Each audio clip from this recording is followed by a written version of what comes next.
Okay. So आता semester 6 start झालंय आणि त्या सेमिस्टरला आपला हा सब्जेक्ट आहे, इलेक्टिव्ह सब्जेक्ट आहे, इलेक्ट्रिकल सबस्टेशन प्रॅक्टिसेस. ठीक आहे, शॉर्ट फॉर्म मध्ये आपण त्याला ESP म्हणतो. तर ह्या सब्जेक्टचा जो काही सब्जेक्ट कोड आहे, कोर्स कोड आहे, तो आहे तुमचा 22633. 22 हा तुमचा आयस्क्रीमचा कोड आहे. आणि 6 म्हणजे 6 म्हणजे तुमचा हा 6 सेमिस्टर आहे, त्यामुळे तिथे 6 आहे. आणि 33 हा तुमचा सब्जेक्ट कोड आहे. ओके. सो हा तुमचा कोर्स कोड झाला 22633. त्यानंतर तुमचा जर आपण या सब्जेक्टचं ओव्हरव्ह्यू जर बघितलं तर त्यामध्ये आपण जर युनिट्स बघितले तर टोटल नंबर ऑफ युनिट्सचे बघा. त्याच्या आधी आपण टीचिंग स्कीम बघू, मार्किंग स्कीम. या सब्जेक्टला तुम्हाला वीकली 3 आवर्स आहे, 3 लेक्चर्स आहे आणि प्रॅक्टिकलचे 2 आवर्स. ओके. त्यानंतर तुमचा जे की थिअरी एक्झाम आहे, थिअरी एक्झाम मध्ये तुमची 70 मार्क्सची 70 मार्क्सची तुमची एंड सेम एक्झाम होणार आहे आणि 30 मार्क्सची तुमची थिअरी असेसमेंट असणार आहे. ओके. थिअरी प्रोग्रेसिव्ह असेसमेंट असणार आहे. त्यामध्ये तुमच्या 30 मार्क्स मध्ये 20 मार्क्स हे तुमच्या युनिट टेस्टचा ऍव्हरेज असणार आहे. Unit test number 1, unit test number 2, unit test number 1 20 मार्क्सची, युनिट टेस्ट नंबर 2 20 मार्क्सची, असं टोटल 40 मार्क्स. आणि त्या 40 मार्क्सचं कन्वर्जन आपण 20 मार्क्स मध्ये करून ते 20 मार्क्स तुमच्या ह्या 30 मध्ये इन्क्लूड केल्या जातील आणि उरलेले 10 मार्क्स जे आहेत ते असणार तुमच्या मायक्रो प्रोजेक्टचे. ओके. 20 मार्क्स तुमचा युनिट टेस्टचे ऍव्हरेज असणार आहे आणि 10 मार्क्स हे तुमचं काय असणार आहे, 10 मार्क्स हे तुमचं मायक्रो प्रोजेक्टचे मार्क्स असणार आहे. ओके. त्यानंतर प्रॅक्टिकल एंड सेम एक्झाम. आता प्रॅक्टिकल एंड सेम एक्झाम ही 25 मार्क्सची एक्झाम असणार आहे आणि ती एंड सेम एक्झाम तुमची इंटरनल असणार आहे. ओके. आणि 25 मार्क्स ही तुमची प्रोग्रेसिव्ह असेसमेंट असणार आहे. आपल्या सब्जेक्टला मॅन्युअल नाहीये, सो आपण एक्सपेरिमेंट जे काही आपले होतील, जे काही प्रॅक्टिकल्स होतील ते आपण पेजेस वरती लिहून आणि फाईल मेंटेन करणार आहे या सब्जेक्टसाठी. तर त्याची जे असेसमेंट आहे त्या फाईलचे किंवा त्या एक्सपेरिमेंटचे जे असेस होतील ते 25 मार्क्स आणि एंड सेम एक्झामचे 25 मार्क्स, असं टोटल तुमचे 50 मार्क्सचं प्रॅक्टिकल आहे. ओके. म्हणजे ओव्हरऑल जर आपण वेटेज जर बघितलं तर 70-30 थेरी मार्क्स 100 मार्क्स साठी आणि प्रॅक्टिकल तुमचं 50 मार्क्स साठी, टोटल असं तुमचं 150 मार्क्सचा हा सब्जेक्ट आहे, थिअरी आणि प्रॅक्टिकल इन्क्लुडिंग. त्यानंतर आपण युनिट जर बघितले तर ह्या सब्जेक्टमध्ये टोटल तुमचे 5 युनिट्स आहे. 5 पैकी तुमचे जे काही युनिट्स आहेत तिथे जर आपण मार्किंग जर बघितली, वेटेज जर बघितलं तर तुमचं फर्स्ट जे युनिट आहे ते आहे तुमचं overview of substation. Okay. So ह्या ओव्हरव्ह्यू ऑफ सबस्टेशन हे युनिट नंबर जे फर्स्ट आहे त्याला जर वेटेज बघितलं तर ते आहे 6 मार्क्स. 6 मार्क्स साठी आपलं युनिट नंबर फर्स्ट आहे. त्यानंतर आपलं युनिट नंबर सेकंड जे आहे ते आहे 11 kV सबस्टेशन. ओके. ह्या 11 kV सबस्टेशन मध्ये आपण सबस्टेशनची लेआउट बघणार आहोत. त्यानंतर त्या सबस्टेशन मध्ये जे जे कंपोनेंट्स आपण यूज करतो त्या सर्व कंपोनेंटचं फंक्शन विथ देअर रेटिंग बघणार आहोत. तर ते युनिट आहे तुमचं युनिट नंबर सेकंड 18 मार्क्स साठी, 18 मार्क्स साठी आहे. त्यानंतर युनिट नंबर थर्ड जे आपलं आहे ते आहे 33 kV सबस्टेशन, 33 kV सबस्टेशन. ते युनिट आपलं आहे 18 मार्क्स साठी अगेन. त्यानंतर त्यानंतर फोर्थ जे युनिट आहे आपलं ते आहे 132 kV सबस्टेशन. 132 kV सबस्टेशनचा ओव्हरव्ह्यू आपल्याला बघायचा आहे. त्यामध्ये त्या सबस्टेशनची लेआउट सुद्धा आपल्याला बघायची आहे. त्यामध्ये जेवढे कंपोनेंट्स आपण यूज करतो ते सर्व कंपोनेंट्स आपल्याला फंक्शन विथ देअर रेटिंग सर्व आपल्याला बघायचं आहे विथ देअर लेआउट. ते युनिट आहे आपलं 16 मार्क्स साठी. आणि लास्ट जे युनिट आहे ते आहे आपलं गॅस इन्सुलेटेड सबस्टेशन. एक स्पेशल टाईपचं सबस्टेशन आहे. तर ते गॅस इन्सुलेटेड सबस्टेशन कुठे लोकेट करतो, ऍक्च्युअल त्याचं फंक्शन काय आहे, त्याचं लोकेशन कसं असतं, इट इज इनडोअर और इट इज आउटडोअर. त्यानंतर त्यामध्ये जे काही कंपोनेंट्स आपण यूज करतो ते कंपोनेंट्स आपल्याला बघायचे आहे. तर असं सर्व ओव्हरव्ह्यू आपल्याला बघायचं आहे गॅस इन्सुलेटेड सबस्टेशनचा. ते युनिट्स आहे तुमचं 12 मार्क्स साठी. आता वन बाय वन आपण जर युनिटचं वेटेज जर बघितलं, युनिट नंबर फर्स्ट आहे 6 मार्क्स साठी, युनिट नंबर सेकंड आहे तुमचं 18 मार्क्स साठी, युनिट नंबर 3 आहे तुमचे 18 मार्क्स साठी. त्यानंतर युनिट नंबर 4 आहे 16 मार्क्स. युनिट नंबर 4 आहे तुमचं 16 मार्क्स साठी सॉरी. युनिट नंबर 5 आहे तुमचं 12 मार्क्स साठी. सो टोटल जर वेटेज बघितलं तर युनिट नंबर 2 आणि युनिट नंबर 3 हे तुमचं हायली वेटेज युनिट आहे, ज्याला 18 मार्क्सचं वेटेज आहे. 11 केव्ही सबस्टेशन आणि 33 केव्ही सबस्टेशन. त्यानंतर आता युनिट वाईज जर आपण ओव्हरव्ह्यू जर बघितला तर आपल्याला काय काय कंटेंट बघायचे आहे त्या युनिटमध्ये ते आपण बघू एकदा. फर्स्ट युनिट आहे तुमचं ओव्हरव्ह्यू ऑफ सबस्टेशन. त्यामध्ये आपल्याला need of electrical substation. Electrical सबस्टेशनची गरज काय, नीड ऑफ सबस्टेशन. कोणाला सांगता येईल काय गरज आहे सबस्टेशनची? The need of substation. Substation बघितलंय सर्वांनी स्टुडंट? एनीवन? अरे सबस्टेशन बघितलंय की नाही? कुठे बघण्यात आलंय का? ठीक आहे मध्ये नसेल गेलेला पण मग बाहेरून तरी सबस्टेशन बघितलंय की नाही?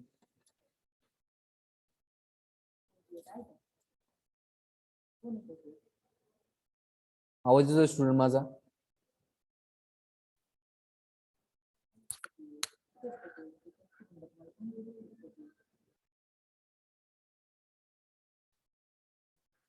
अंकुश आवाज येतोय? अंकुश नवले आवाज सर येतोय. बर ठीक आहे. कोणी सबस्टेशन बघितलेलं नाही, ठीक आहे बघू आपण. त्यानंतर नीड ऑफ इलेक्ट्रिकल सबस्टेशन. त्यानंतर factors governing the selection of site of the substation.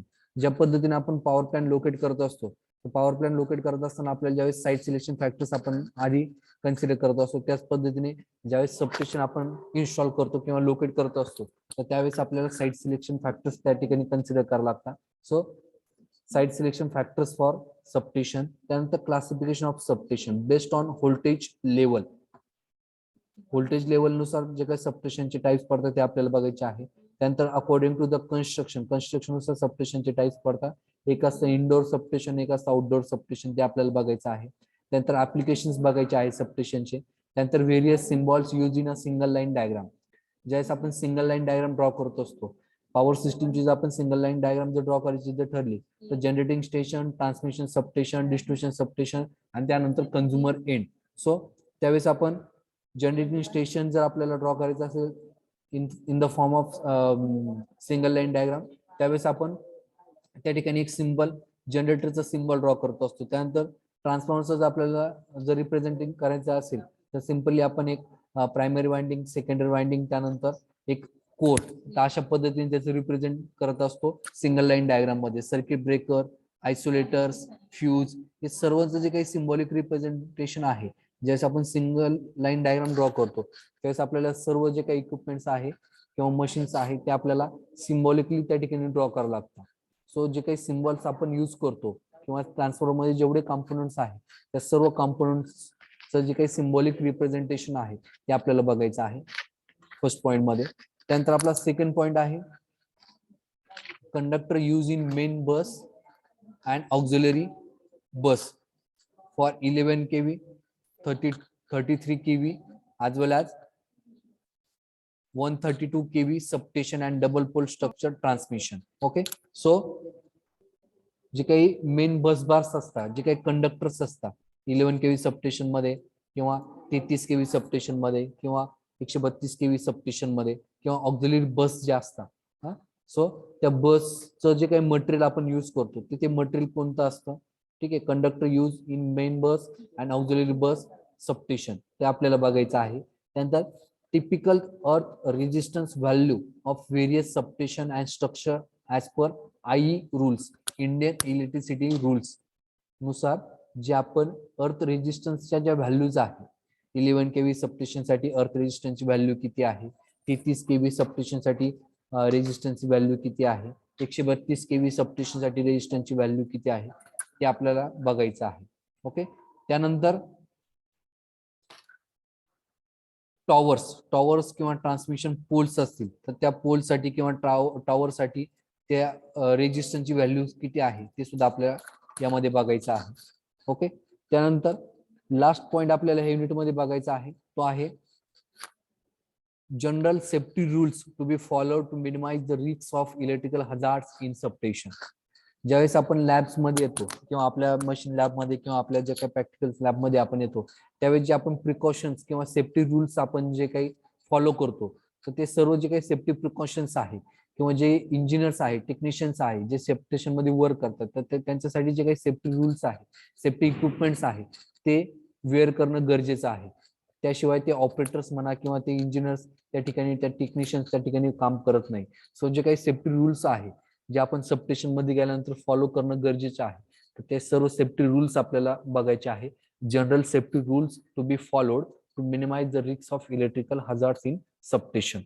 ज्यावेळेस काही ऍक्सिडेंट सबस्टेशन मध्ये होतो, तर तो ऍक्सिडेंट झाल्यानंतर त्यावेळेस कुठले जे काही रूल्स आहे किंवा सेफ्टी प्रिकॉशन्स आपण ऍक्सिडेंट झाल्यानंतर किंवा ऍक्सिडेंट व्हायच्या आधी आपण घेत असतो सबस्टेशन मध्ये, ते आपल्याला बघायचं आहे या युनिटच्या लास्ट पार्ट मध्ये. ओके, त्यानंतर आपला युनिट नंबर सेकंड आहे 11 kV सबस्टेशन. सो ह्या युनिट मध्ये आपल्याला काय बघायचंय?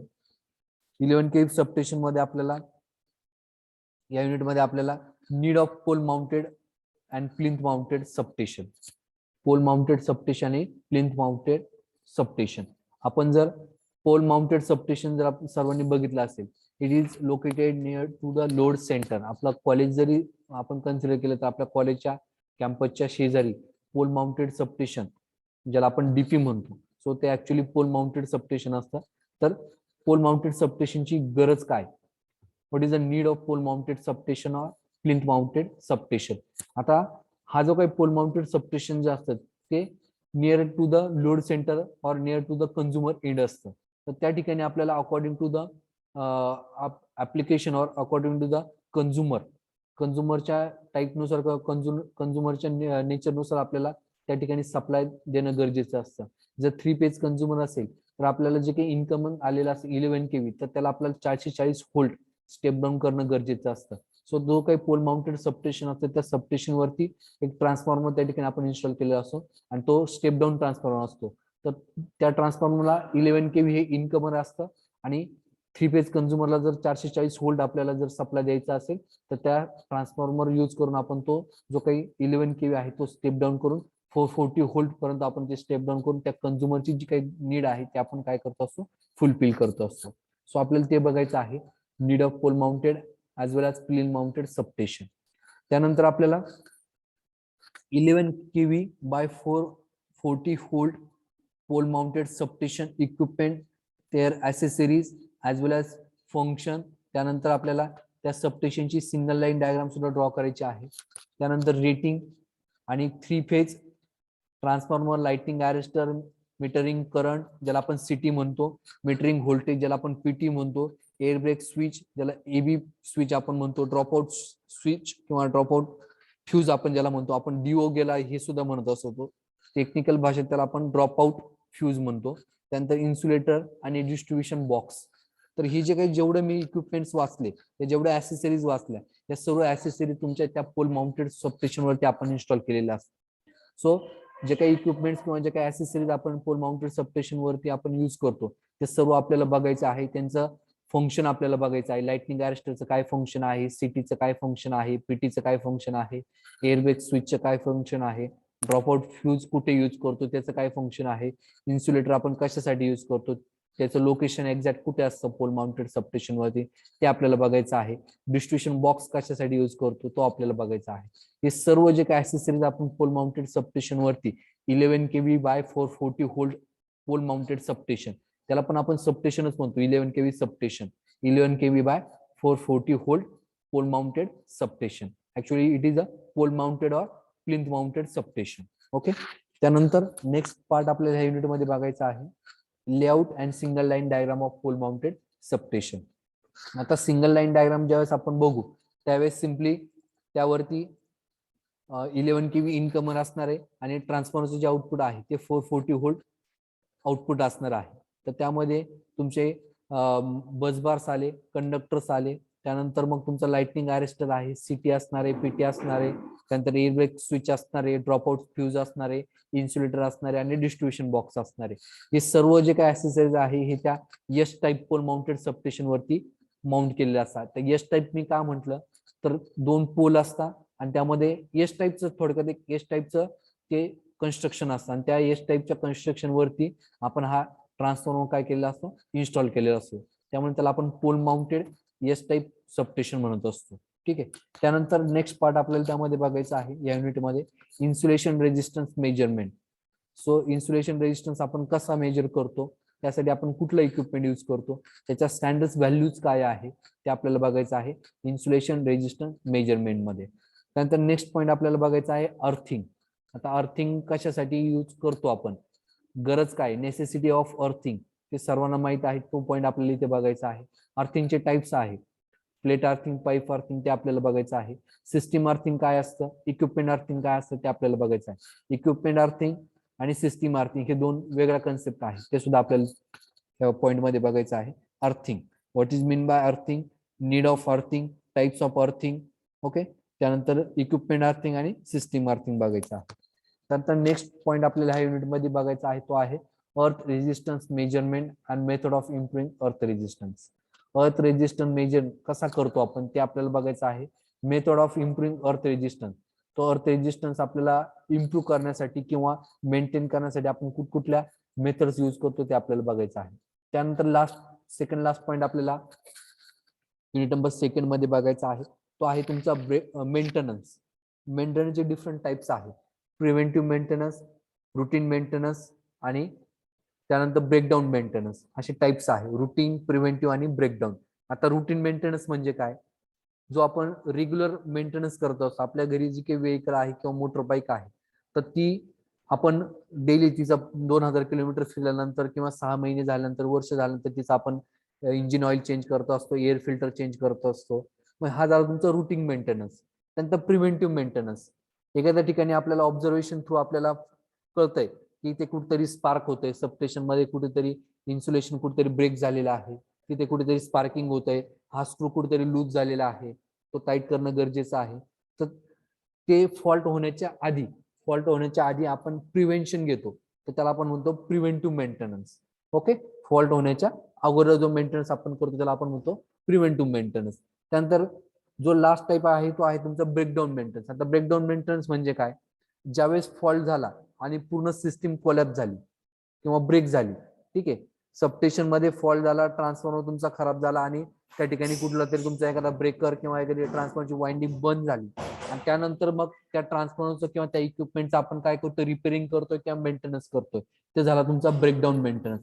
म्हणजे बिफोर फॉल्ट म्हणजे तुमचा प्रिव्हेंटिव्ह मेंटेनन्स, आफ्टर फॉल्ट म्हणजे तुमचा ब्रेकडाऊन मेंटेनन्स. लक्षात राहू द्या. आणि रुटीन म्हणजे डेली जो रेग्युलर मेंटेनन्स आपण करतो त्याला आपण म्हणतो प्रिव्हेंटिव्ह मेंटेनन्स. त्यानंतर त्याला म्हणतो आपण रुटीन मेंटेनन्स. प्रिव्हेंटिव्ह म्हणजे बिफोर फॉल्ट आणि ब्रेकडाऊन म्हणजे आफ्टर फॉल्ट. तर हे मेंटेनन्सचे टाइप्स आहेत ते आपल्याला बघायचे आहे. त्यानंतर safety practices followed during routine, preventive आणि ब्रेकडाऊन मेंटेनन्स. आता हे मेंटेनन्स ज्यावेळेस आपण करतो तर हे मेंटेनन्स करत असताना काय काय सेफ्टी प्रॅक्टिसेस किंवा सेफ्टी रूल्स आपण फॉलो केले पाहिजे किंवा करतो तर ते आपल्याला बघायचं आहे. Safety practices followed during routine, preventive आणि ब्रेकडाऊन मेंटेनन्स. असं पद्धतीने हे तुमचं युनिट नंबर 2 आहे. त्यानंतर नेक्स्ट युनिट जे आहे ते आहे तुमचं unit number 3, 33 kV substation, 33 kV substation. तर त्यामध्ये सेम पॉईंट ज्या पद्धतीने आपण 11 केव्ही सबस्टेशन बघितलं तर सेम सर्व पॉईंट्स आपल्याला या युनिटमध्ये बघायचे आहे. फक्त ह्यामध्ये डिफरन्स काय असणार ते मी तुम्हाला एकदा पहिले क्लिअर करून देतो. 11 केव्ही सबस्टेशन असेल किंवा 33 केव्ही सबस्टेशन असेल त्यामध्ये आपण आयसोलेटर यूज करणार आहे, 33 केव्ही मध्ये पण यूज करणार. 11 केव्ही मध्ये आपण ट्रान्सफॉर्मर यूज करणार आहे, 33 केव्ही मध्ये पण आपण ट्रान्सफॉर्मर यूज करणार आहे. फक्त डिफरन्स काय आहे, सपोज लाइटिंग अरेस्टर आहे ते सुद्धा 11 केव्ही मध्ये आहे, 33 केव्ही मध्ये आहे. डिफरन्स फक्त एवढाच आहे, त्याच्या रेटिंग मध्ये डिफरन्स असणार आहे. आयसोलेटर आपण 11 केव्ही आणि 33 केव्ही मध्ये त्याची जी रेटिंग आहे ती डिफरंट असणार आहे.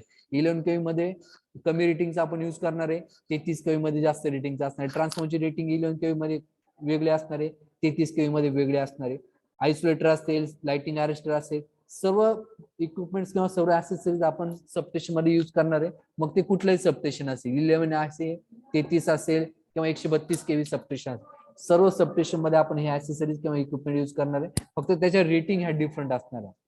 तर सेम आपल्याला पॉईंट्स यामध्ये बघायचे आहे. फर्स्ट पॉईंट आपण बघणार आहोत need of 33 kV by 11 kV substation. आता हे जे काही 33 बाय 11 केव्ही सबस्टेशन आहे हे जनरली तुमचं डिस्ट्रीब्युशन सबस्टेशन असतं. फॉर एक्झाम्पल आपल्या कॉलेजच्या जवळ गंगापूर सबस्टेशन आहे, तर ते तुमचं 33 बाय 11 केव्ही डिस्ट्रीब्युशन सबस्टेशन आहे. तर तिथे काय केलं जातं, ट्रान्समिशन सबस्टेशन थ्रू आपल्याला 33 केव्ही इन्कमर आलेला असतो. 33 केव्ही इन्कमर आलेला असतो. तर त्या 33 केव्हीचा आपण 11 केव्ही काय करतो, स्टेप डाऊन करतो आणि ते 11 केव्ही आपण कुठे ट्रान्सफर करतो किंवा कुठे डिस्ट्रीब्यूट करतो, तुमच्या पोल माउंटेड सबस्टेशन वरती. ठीक आहे. So need of 33 by 11 kV substation. त्यानंतर 33 by 11 kV substation equipment and accessories, त्यांचं फंक्शन आणि रेटिंग आपल्याला बघायचं आहे. त्यामध्ये आपण पॉवर ट्रान्सफॉर्मर म्हणजे आपला 2 वाइंडिंग ट्रान्सफॉर्मर. ठीक आहे.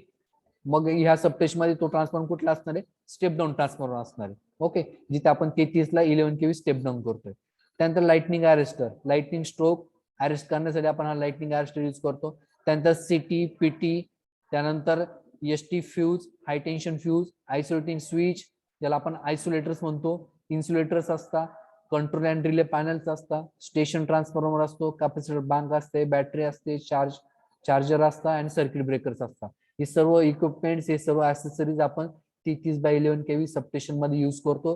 सो त्या सर्व इक्विपमेंटचं, त्या सर्व ऍक्सेसरीज आपल्याला फंक्शन बघायचं आहे विथ देअर रेटिंग. ओके. त्यानंतर नेक्स्ट पॉइंट आपल्याला यामध्ये बघायचं आहे layout and single line diagram of 33 kV substation. Layout आणि सिंगल लाईन डायग्राम आपल्याला बघायची आहे 33 केव्ही सबस्टेशनची. ठीक आहे. सो त्यामध्ये आपल्याला सिंगल लाईन डायग्राम आणि लेआउट. आता सिंगल लाईन डायग्राम ड्रॉ करता असताना हे सर्व जे काही ऍक्सेसरीज सांगितल्या, हे जेवढे काही इक्विपमेंट तुम्हाला सांगितले, ट्रान्सफॉर्मर असेल, लाइटनिंग अरेस्टर असेल, सिटी असेल, पीटी असेल, फ्यूज असेल, आयसोलेटर्स असतील, insulator, control panel, capacitor bank, हे सर्व जे इक्विपमेंट्स आहे, हे सर्व ऍक्सेसरीज आपल्याला त्या सिंगल लाईन डायग्राम मध्ये ड्रॉ करायचे आहे. पण ते कसे ड्रॉ करायचं आहे, सिम्बॉलिकली रिप्रेझेंट करायचं आहे आपल्याला. एका सिंगल लाईन मध्ये आपल्याला सिम्बॉलिकली ते सर्व इक्विपमेंट्स, त्या सर्व ऍक्सेसरीज आपल्याला ड्रॉ करायचे आहे. त्याला आपण म्हणतो single line diagram of substation, single line diagram of 33 kV substation. त्यानंतर नेक्स्ट पॉइंट आपल्याला बघायचा आहे अर्थिंग, इक्विपमेंट अर्थिंग आणि सिस्टीम अर्थिंग, जे आपण 33 केव्ही सबस्टेशन मध्ये यूज करतो ते बघायचं आहे. परत पॉइंट येतो तुमचा maintenance, routine maintenance, preventive maintenance आणि ब्रेकडाऊन मेंटेनन्स. सो या मेंटेनन्स मध्ये काय काय केलं जातं, कुठले मेंटेनन्स, कुठल्या इक्विपमेंटचे मेंटेनन्स केले जातात ते आपल्याला बघायचं आहे. त्यानंतर breakdown maintenance, test on power transformer oil, transformer oil check करण्याची मेथड आहे किंवा टेस्ट आहे, ती सुद्धा आपल्याला बघायची आहे. ट्रान्सफॉर्मर ऑइल चेक करायची, तर ते आपण येतं ब्रेकडाऊन मेंटेनन्स मध्ये किंवा प्रिव्हेंटिव्ह मेंटेनन्स मध्ये आपल्याला बघायचं आहे. त्यानंतर safety practices follow during the routine preventive and breakdown maintenance, ज्यावेळेस आपण हा मेंटेनन्स करत असतो त्यावेळेस कुठले सेफ्टी रूल्स आपल्याला फॉलो करायचे आहेत ते सुद्धा आपल्याला बघायचं आहे. ओके. सो हा एक पॉईंट आपल्याला या ठिकाणी कव्हर करायचा आहे. त्यानंतर हा एक पॉईंट इथे ऍडिशनल आहे, पुढचा पॉईंट तो आहे तुमचा fire fighting equipment for the different situation in the substation. ज्या पद्धतीने एखादी सोसायटी असेल किंवा एखादं ऑर्गनायझेशन असेल किंवा आपलं कॉलेज असेल, तर त्या प्रत्येक ठिकाणी, प्रत्येक कंपनीमध्ये फायर फायटिंग इक्विपमेंट्स त्या ठिकाणी असतात. फायर सेफ्टी पाईप्स किंवा फायर सिस्टीम त्या ठिकाणी असते. ठीक आहे. तर ते फायर फायटिंग इक्विपमेंट्स आपण त्याला म्हणत असतो. तर ते फायर फायटिंग इक्विपमेंट सबस्टेशन मध्ये कुठले असतात आणि ते कशा पद्धतीने आपण यूज करतो, त्यांचा मेंटेनन्स कसा करतो ते सुद्धा आपल्याला त्यामध्ये बघायचं आहे. Fire fighting equipment for different situations, प्रत्येक सिच्युएशन साठी आपण कुठलं फायर फायटिंग इक्विपमेंट आपण यूज करू शकतो ते आपल्याला बघायचं आहे. ठीक आहे. हा झाला तुमचा लास्ट पॉईंट 33 केव्ही सबस्टेशन मध्ये. त्यानंतर नेक्स्ट युनिट जे आहे ते आहे तुमचं युनिट नंबर 4. त्यामध्ये आपल्याला बघायचं आहे 132 केव्ही सबस्टेशन. त्यामध्ये कुठले पॉईंट्स आपण बघणार आहोत ते बघा. Need of 132 kV by 33 kV substation. हे सबस्टेशन जनरली तुमचं ट्रान्समिशन सबस्टेशन असतं. Transmission substation through 33 KV output आपण देतो डिस्ट्रीब्युशन सबस्टेशनला. Distribution substation 33 by 11 step down करतं, ते 11 केव्ही देतो आपण पोल माउंटेड सबस्टेशनला. पोल माउंटेड सबस्टेशन 11 केव्हीला 440 व्होल्ट आपण स्टेप डाऊन करतो. आता हे जे सबस्टेशन आहे 132 केव्ही सबस्टेशन, हे आहे तुमचं ट्रान्समिशन सबस्टेशन. ठीक आहे. सो नीड बघायची आहे, need of 132 kV by 33 kV substation. Okay. त्यानंतर नेक्स्ट पॉईंट आपल्याला यामध्ये बघायचं आहे 132 kV by 33 kV substation equipment, their accessories with their function with their rating. Power transformer आहे, त्यानंतर लाइटनिंग अरेस्टर आहे, त्यानंतर तुमचा सिटी आला, करंट ट्रान्सफॉर्मर आपण ज्याला म्हणतो, त्यानंतर तुमचा पीटी पोटेन्शियल ट्रान्सफॉर्मर आपण ज्याला म्हणतो, कॅपॅसिटर व्होल्टेज ट्रान्सफॉर्मर आला, फ्यूज आला, एसटी फ्यूज हाय टेन्शन फ्यूज, आयसोलेटिंग स्विच असतं ज्याला आपण आयसोलेटर म्हणतो, insulator, control panels, relay panels, त्यानंतर स्टेशन ट्रान्सफॉर्मर, कॅपॅसिटर बँक, त्यानंतर बॅटरीज, चार्जर, त्यानंतर तुमचं पॉवर लाईन कॅरियर कम्युनिकेशन ज्याला आपण PLCC म्हणतो, त्यांचं सर्किट ब्रेकर्स. हे सर्व इक्विपमेंट्स आपल्याला त्या ठिकाणी बघायचे आहे with their function with their rating. Okay, same 132 kV साठी.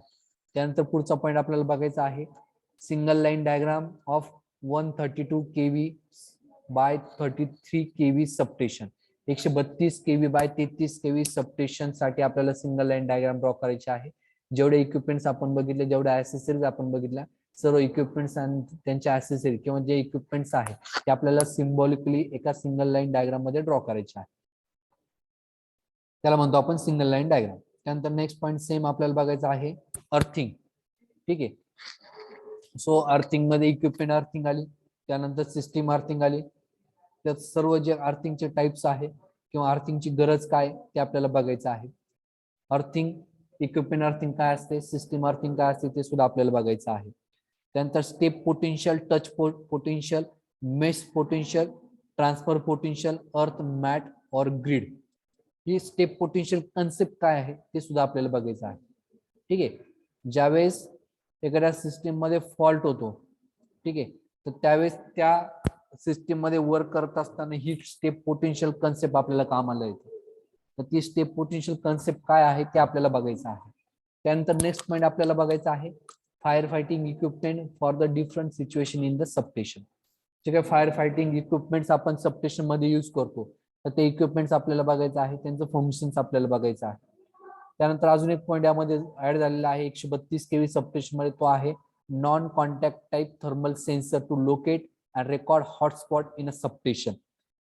ट्रान्सफॉर्मर आहे, ट्रान्सफॉर्मर जर आपल्याला जर टेम्परेचर मेजर करायचं असेल तर ते टेम्परेचर काय आपण फिजिकली तिथे हात लावून काही मेजर करू नाही शकत.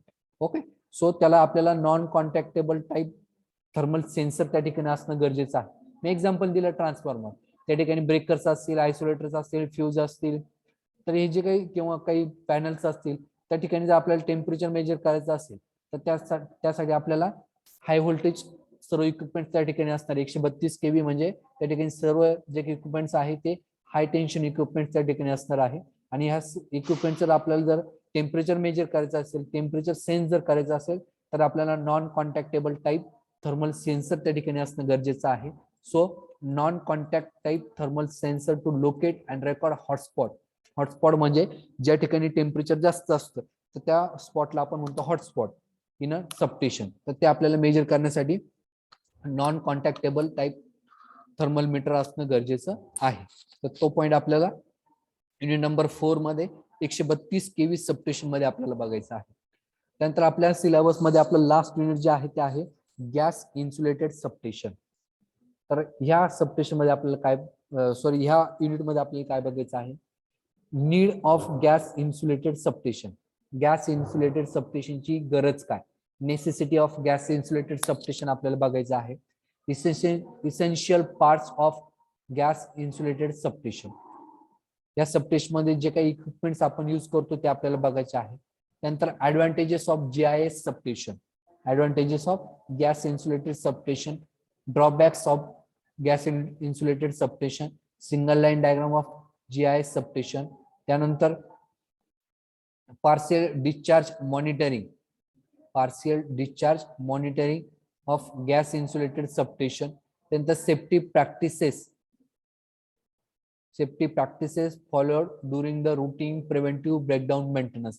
ज्यावेळेस आपण गॅस इन्सुलेटेड सबस्टेशनचं ज्यावेळेस मेंटेनन्स करत असतो तर त्यावेळेस मेंटेनन्स करत असताना जे काही सेफ प्रॅक्टिसेस आपण फॉलो करतो ते आपल्याला बघायचे आहे. त्यानंतर फायर फायटिंग इक्विपमेंट जे आपण बाकीच्या सबस्टेशन मध्ये बघितलं, तर सेम जे काही फायर फायटिंग इक्विपमेंट तुमच्या गॅस इन्सुलेटेड सबस्टेशन मध्ये असतात, तर ते फायर फायटिंग इक्विपमेंट्स आपल्याला GIS सबस्टेशन मध्ये आपण कुठले फायर फायटिंग इक्विपमेंट्स आपण यूज करतो ते आपल्याला बघायचं आहे with their function, with their rating. हे आहे तुमचं युनिट नंबर 5. असा ओव्हरऑल तुमचा हा सर्व सिलेबस आहे, सर्व युनिट्स आहे, त्यामध्ये आपण कुठले पॉइंट्स कव्हर करणार आहोत हे आपण सर्व बघितले. आणि आता वेटेज तुम्हाला मी मगाशी सांगितलं त्या पद्धतीने unit number 1 overview of substation ते तुमचं 6 मार्क्स साठी आहे. युनिट नंबर 7 11 kV सबस्टेशन हे तुमचं 18 मार्क्स साठी आहे. युनिट नंबर 3 33 kV सबस्टेशन हे तुमचं 18 मार्क्स साठी आहे. युनिट नंबर 4 132 kV सबस्टेशन हे तुमचं 16 मार्क्स साठी आहे. त्यानंतर गॅस इन्सुलेटेड सबस्टेशन हे तुमचं 12 मार्क्स साठी आहे. असं टोटल तुमचा 70 मार्क्सचा हा सिलेबस आहे. आणि 30 मार्क्स तुमचे मायक्रो प्रोजेक्ट प्लस तुमचा युनिट टेस्टचा ऍव्हरेज, आणि 25 मार्क्स तुमचे एंड सेम एक्झाम, 25 मार्क्स तुमचे फाईलसाठी, असं टोटल 50 मार्क्स प्रॅक्टिकल, 100 मार्क्स तुमचं थिअरी. ओव्हरऑल तुमचा हा 150 मार्क्सचा हा तुमचा सब्जेक्ट आहे. ओके. त्यानंतर जर बुक जर आपण बघितले तर रेफरन्स बुक जर यूज करणार असाल तर आपल्या लायब्ररीमध्ये हे जेवढे बुक्स तुमच्या स्क्रीनवरती दिसतात हे सर्व बुक्स आपल्या लायब्ररीमध्ये अवेलेबल आहेत. जे विद्यार्थी जे स्टुडंट्स रेफरन्स बुक्स रेफर करतात तर त्यांच्यासाठी सजेशन असेल, JB गुप्ताचं एक बुक आहे, गुप्ता BRचं एक बुक आहे, आणि VK मेहताचं, हे जे 2 बुक आहे हे बुक व्यवस्थित आहे. त्यामध्ये तुम्ही आपला जे काही पॉइंट्स आपला सिलेबस आहे ते सर्व पॉइंट्स त्यामध्ये इन्क्लुडिंग आहे. जनरेशन ऑफ इलेक्ट्रिकल एनर्जी ह्या बुक मध्ये काही 11 kV आणि 132 kV 11 kV आणि 33 kV सबस्टेशन या बुक मध्ये आहे. त्यानंतर पॉवर सिस्टीम हे VK मेहताचं एक बुक आहे, त्यामध्ये तुम्हाला सबस्टेशन बघायला भेटतील 132 kV सबस्टेशन, 33 kV सबस्टेशन आणि गॅस इन्सुलेटेड सबस्टेशन. त्यानंतर कोर्स इन इलेक्ट्रिकल पॉवर हे बुक आहे ML गुप्ताचं, त्यामध्ये सुद्धा तुम्हाला हे सर्व जे काही पॉइंट्स आपण कव्हर करणार आहोत ते पॉइंट्स तुम्हाला त्या ठिकाणी भेटतील. मी सजेस्ट करेल पहिले 3 बुक्स तुम्ही रेफर करा. Generation of electrical energy, principle of power system, course in electrical power. So ही 3 बुक्स तुम्ही रेफरन्स बुक म्हणून यूज करू शकता, आणि हे तिन्ही बुक आपल्या लायब्ररीमध्ये अवेलेबल आहे. या व्यतिरिक्तही तुम्हाला जे काही PPTs वगैरे आपण लेक्चरला जे काही PPTs मी जे काही PPTs शेअर करणार आहे ते सुद्धा तुम्हाला रेफरन्ससाठी भेटतीलच. त्यानंतर काही मुलं जर टेक्स्टबुक रेफर करत असेल तर टेक्स्टबुक सुद्धा मार्केटमध्ये त्या पद्धतीचं आपल्या सब्जेक्ट टेक्स्टबुक अवेलेबल आहे.